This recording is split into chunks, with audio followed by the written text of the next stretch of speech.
শ্রমিক ভাই যারা এখানে আছেন, আপনাদের শ্রমে, আপনাদের ত্যাগে, আপনাদের কন্ট্রিবিউশনে এই সভ্যতা, এই সমৃদ্ধি এটা নিশ্চিত হয়। অর্থাৎ শ্রমিকের শ্রম ছাড়া, কন্ট্রিবিউশন ছাড়া কোনো জাতি সমৃদ্ধ হয়নি, কোনো জাতি আত্মমর্যাদা পায়নি, কোনো জাতি শক্তিশালী হয়নি। যে জাতি শক্তিশালী হয়েছে সেই জাতির শ্রমিকরা দেশের জন্য, জনগণের জন্য গুরুত্বপূর্ণ ভূমিকা রেখেছে। আর বিশেষত বাংলাদেশ শ্রম নির্ভর বাংলাদেশ।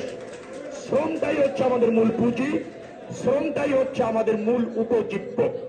যার ফলে ঘাট শ্রমিক যারা আছেন তারা দিন রাত অক্লান্ত পরিশ্রম করছেন এবং করবেন। আমার আপনাদের প্রতি একটা বিনীত অনুরোধ রয়েছে, সেটি হচ্ছে ঈদ যাত্রা আমাদেরই এই দেশের জনগণ, আমাদের স্বজন, আমাদের পরিবার, আমাদের প্রতিবেশী, আমাদের নারী বোনেরা, আমাদের বাচ্চারা এই ঘাট ব্যবহার করে ঈদ যাত্রায় গ্রামের বাড়িতে যায়। আপনারা তাদেরকে অ্যাসিস্ট করেন, সহযোগিতা করেন। আমার বিশ্বাস এবার যে কোনো শুভেচ্ছা আরো বেশি মানবিক হবেন, আরো বেশি দায়িত্বপরায়ণ হবেন, আরো বেশি কর্তব্যপরায়ণ হবেন, আরো বেশি দরদি হবেন, আরো বেশি স্যাক্রিফাইস করবেন। আপনারা শ্রমিক ভাইরা যদি এইরকম আন্তরিক হয়ে এই সেবার মানসিকতা নিয়ে শ্রমের মাধ্যমে একটা স্বস্তি প্রতিষ্ঠার চেষ্টা করেন, একটু সেবা নিশ্চিত করার চেষ্টা করেন, আমার বিশ্বাস এই যাত্রায় ঢাকা সদরঘাটে যারা আসবেন যাত্রী, তারা অনেক বেশি আপনাদেরকে দোয়া করবে, মনে রাখবে, আপনাদের প্রতি কৃতজ্ঞ থাকবে। আমি এই মন্ত্রণালয়ের মন্ত্রী হিসাবে এবং দুজন প্রতিমন্ত্রী আজখানে আছেন, আমাদের সচিব মহোদয় এখানে আছেন, এই বিআইডব্লিউটি এর চেয়ারম্যান এখানে আছেন, অন্যান্য দায়িত্বশীল কর্মকর্তারা এখানে আছেন। আপনাদের কাছে এসে আমাদের এই আহ্বান থাকছে একটাই, যে ঈদ যাত্রায় কোনো যাত্রী যেন সাফার না করে। আপনারা যেন তাদের ভাই হিসাবে, আপনারা যেন তাদের সেবক হিসাবে পাশে থাকেন। কোনো হয়রানি আপনাদের আচরণে যেন না হয়, আপনাদের কর্মকাণ্ডে যেন কোনো হয়রানি না হয়, আপনাদের শ্রম, সেবা এবং অ্যাটেনশনটা যেন জনগণকে স্যাটিসফাইড করার মানসিকতার মধ্যে থাকেন। এটাই হচ্ছে আপনাদের প্রতি আমাদের আহ্বান এবং অনুরোধ। আগামী ঈদ, ঈদ সবার ঈদ, যাত্রীর ঈদ, শ্রমিকের ঈদ, কর্মকর্তার ঈদ, মন্ত্রীর ঈদ। সেটা তখনই সফল হবে যখন আমরা একটা সুন্দর ঘাট ব্যবস্থাপনা, সদরঘাটের ব্যবস্থাপনাটা নিশ্চিত করতে পারবো। আমরা সেটা নিশ্চিত করতে চাই, এক্ষেত্রে আপনাদের অবদান চাই, সহযোগিতা চাই, এবং আপনারা নিবেদিত থাকবেন সেই প্রত্যাশা ব্যক্ত করে আগাম ঈদের শুভেচ্ছা জানিয়ে মাহে রমজানে আপনাদের সংযম আল্লাহর কাছে কবুল হোক, আপনারা মুমিন মুত্তাকি হতে সবাই সক্ষম হই, এই প্রত্যাশা ব্যক্ত করে শেষ করছি।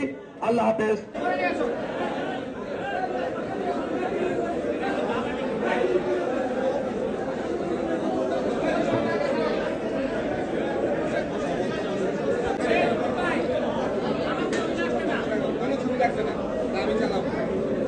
আপনাদের মাইক্রোফোন মিডিয়া কর্মী ভাইদেরকে অনুরোধ করছি, মন্ত্রী মহোদয় এখন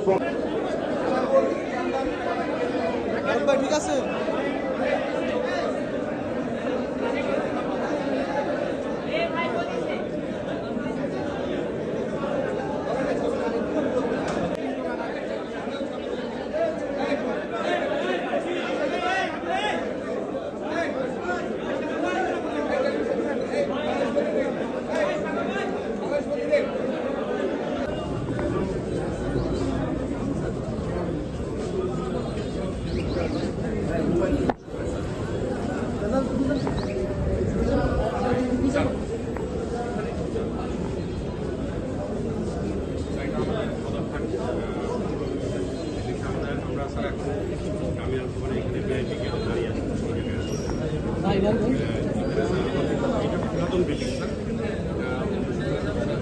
মোবাইল মোবাইল মোবাইল এটা নতুন বিল্ডিং, এটা তিনতলা বিল্ডিং স্যার। এখান থেকে আমাদের কর্মকর্তারা এখানে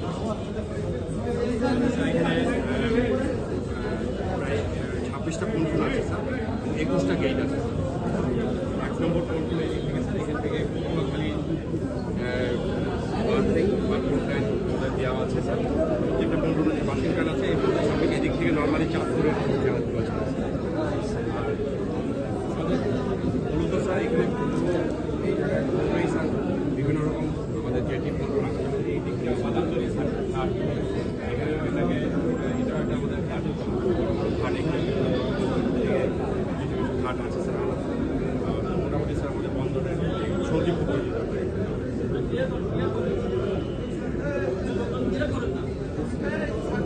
আচ্ছা 26টা স্যার বলছেন স্যার প্রায় এটা 1 কিলোমিটার।